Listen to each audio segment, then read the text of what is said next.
Okay, hello all you people out there. I've been studying, tracking the news and getting ready to go to science class because you know what's coming. That's right, questions all about Mars. And you checked out this little video, so if you get called on, or you gotta write a paper, or something's gotta happen, something to do with Mars water, hey, maybe I'm gonna bring something a little extra to the class. Well, we've been told yesterday that everything that we've been told about Mars for the last 30, 40, 50 years was completely opposite.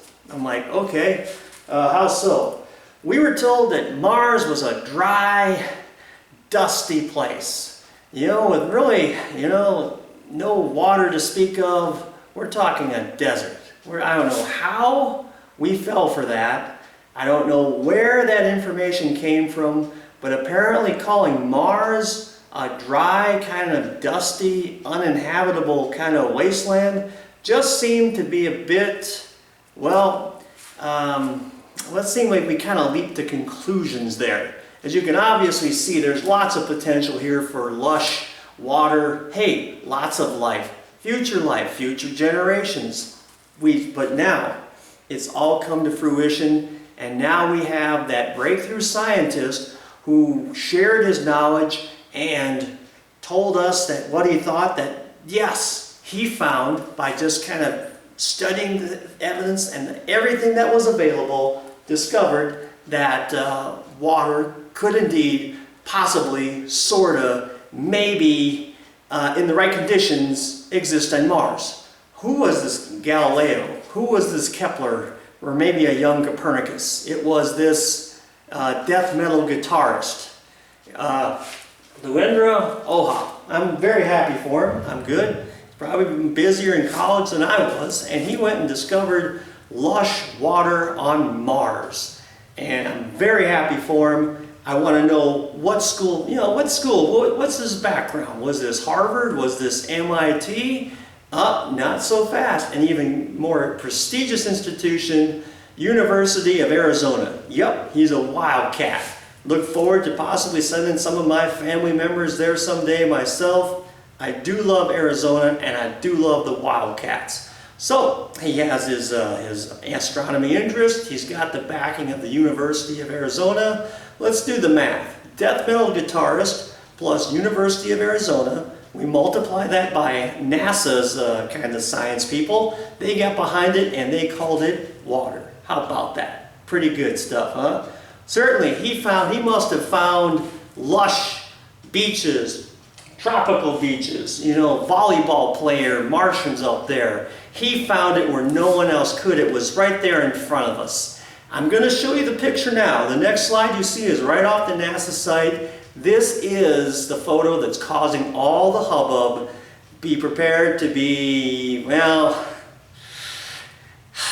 if you just like the Twitter feed, if you just like watching your news in 2 and 3 words, little bites, probably skip this photo. It might kind of lose a little excitement for you. Sorry, it's all in black and white. And there is water. Well, it's not exactly water, it's NASA water. If you look back there, there's little streaks. This is high tide in Mars. Little streaks coming down there. If you saw it in just the right light, they get a little kind of dark there. That could be, might be, should be, possibly be liquid water, sort of. Well, why do you say sort of? I mean, it's like water, right?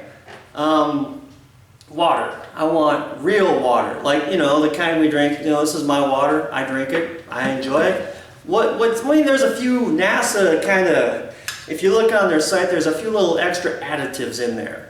Well, like what? I mean, you can read the text or just say it's what's called concentrated calcium perchlorate and magnesium chlorate. And, I mean, there's water in there. By that, there's hydrogen and oxygen somewhere in there. And so that's how we meet our criteria for water. Meaning, what we have a name for here, that stuff on Earth, we call that rocket fuel. Not rocket fuel like you get at a bar, like, hey, give me 2 rocket fuels, straight up. But no, this is the stuff that pushes rockets into outer space to Mars. If someone says, well, that's not an answer, there's still good water in there, I would just ask you, you drink some. We got plenty of magnesium perchlorate here on Earth, bottoms up. A little example for what I'm saying, this is the kind of science that I'm seeing here. If I'm wrong, I hope I'm wrong. I hope NASA wouldn't say this, but what we've got here, H2O, okay? Sounds good. Let's just add a few things in there just for kicks to make this a little more exciting. Let's add a little bit more oxygen, huh? And for kicks, let's throw in some sulfur there. You chemistry freaks at home are probably getting excited, like, aha, I know what that stuff is. And yeah, if you want to drink up, you knock yourself out. Kind of tough to sustain life in that stuff, but I'm sure it could happen. If you don't recognize, if you're not a chemistry freak or a chemistry geek, well, what you can do is there. That's for you guys. Everybody knows what that one is, and if you don't know what that is, you might want to spend a little bit more time on the internet. Moving off to kind of wrapping up here is, well, why now? Why now? I don't know. I don't know. No. No one sit me down, put a light in my face, and ask me what the issue is. It's not because that their budget is coming up for NASA. Oh, no. And perhaps it has something to do with the Matt Damon movie opening tomorrow. Oh, no. Absolutely not. September 30th, The Martian. Matt Damon's on Martian. Is Martian? He's on Mars. Matt Damon's on Mars. Okay, good for him. So what is the bottom line? The bottom line is, when you're in class today, all right, the teacher's going to ask you a question. Ask me a question, whoever a question. You got a choice. You can give someone what they want to hear. Yes, water on Mars. Well, don't say colony. We'll call it, we will have a set of cultural exchange centers on Mars with all that liquid water. Or you can use a little critical thinking and ask yourself that maybe, just maybe, there's a little room for debate. Just a little bit. I don't know. I guess you have to ask yourself one question. Do I feel lucky? Well, thank you for sharing this time. I really do appreciate that you checked out this video. See you later. Bye.